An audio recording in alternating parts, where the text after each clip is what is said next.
Lereng Gunung Slamet bagian selatan dikenal memiliki kesuburan tanah yang cukup baik.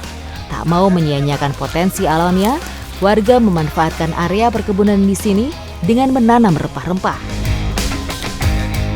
Rempah-rempah merupakan komoditi penting bagi warga desa Kalisalak. Dan sekarang saya udah bersama dengan Pak Pono dan juga Pak Heri mau cari tumbuhannya. Ikuti jejak saya, jejak petualang.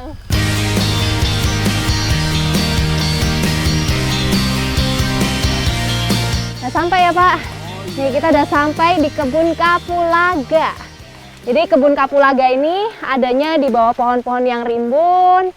Terus udaranya sejuk dan hidup di ketinggian 200 sampai 1500 mdpl. Kapulaga merupakan tanaman rempah yang banyak diminati masyarakat.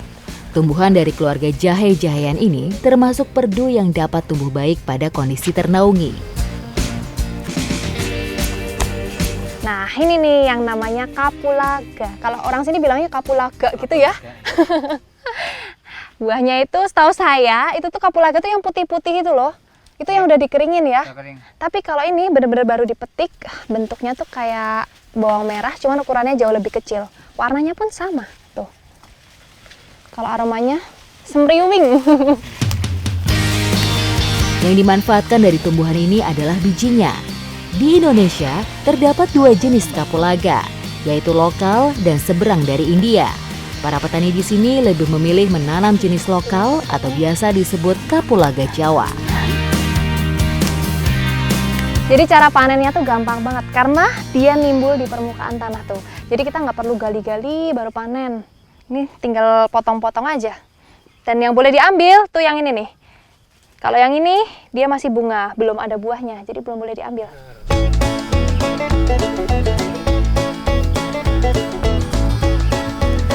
Jadi semua pohon di sini nih rata-rata usianya 3-4 tahun. Dan kalau udah usia segitu biasanya udah berbuah. Kalau udah berbuah dia akan berbuah terus. Jadi sebulan sekali kita bisa panen ya Bu. Asalkan harus dirawat terus.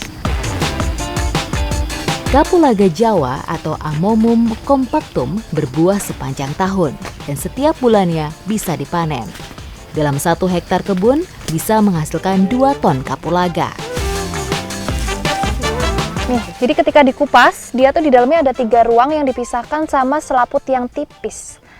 Dan bijinya tuh jumlahnya bervariasi, ada yang 6, ada yang 9, bahkan lebih.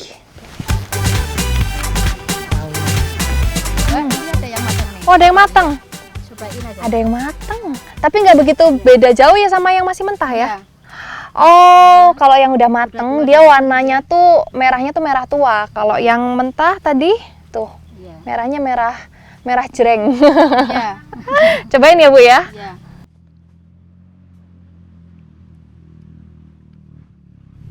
Yang udah mateng ada manisnya, tapi tetap lebih strong rasa mintnya ya.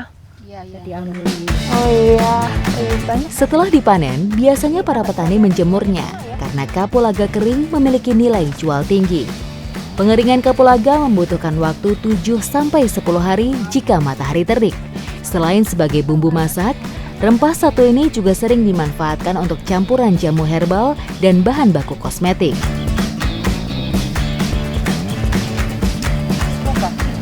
Wih, udah dapat 2 karung nih Bu. Iya, ini udah penuh nih.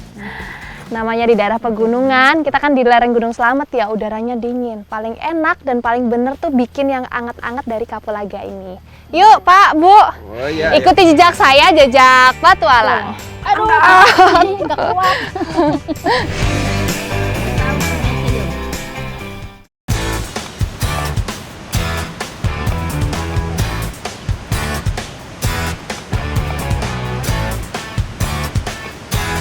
Sampai halus ya Bu? Ya. Kalau di Timur Tengah atau di India biasanya kapulaga itu digunakan sebagai bahan untuk mengolah makanan. Itu membuat makanan itu jadi lebih nikmat karena mempunyai cita rasa sendiri. Bagi warga desa Kalisalak, Kecamatan Kedung Banteng, Banyumas, selain dijual, kapulaga dimanfaatkan sebagai bahan dasar minuman khas, yaitu jamur rempah. Jamur rempah ini dipercaya berkhasiat dapat melancarkan peredaran darah dan mencegah berbagai penyakit. Ini yang udah dikeringin ya? Ya. Nih, jadi ada kapulaga yang udah dikeringin selama 1 minggu. Perbandingannya tuh bisa dilihat sendiri. Nih, ini yang udah dikeringin, ini yang baru dipetik tadi. Tapi kita mau pakai yang udah dikeringin karena yang udah dikeringin ini aromanya jauh lebih enak, lebih kuat aromanya ya Bu, lebih strong ya. Iya. Juga lebih wangi, harum. Iya, lebih harum juga.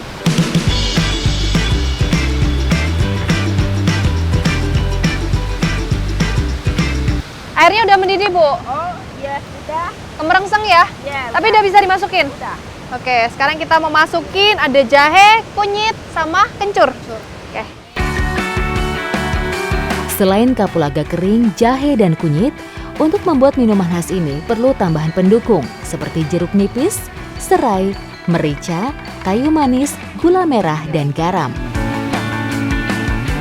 Nah, rempah-rempahnya udah masuk semuanya, tinggal kita tunggu 5-10 menit. Resep minuman khas ini didapat turun-temurun sebagai warisan leluhur yang masih terjaga. Konon, jamu rempah ini adalah minuman para raja dengan 19 rempah asli Nusantara yang penuh khasiat. Aroma rempahnya enak tenan. Ini cuaca udah makin mendung, terus udara udah makin dingin. Tunggu apa lagi ya Bu ya? Kita tuang, terus kita minum ya. Yuk.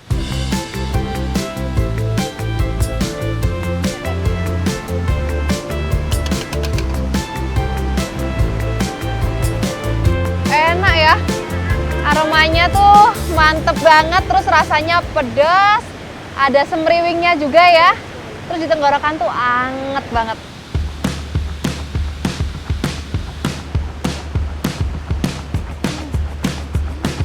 Selain untuk menghangatkan tubuh, jamu ini tuh banyak manfaatnya untuk masyarakat sini. Biasanya sama masyarakat sini digunakan untuk obat batuk, untuk obat flu, terus sakit tenggorokan, demam juga bisa ya Bu ya.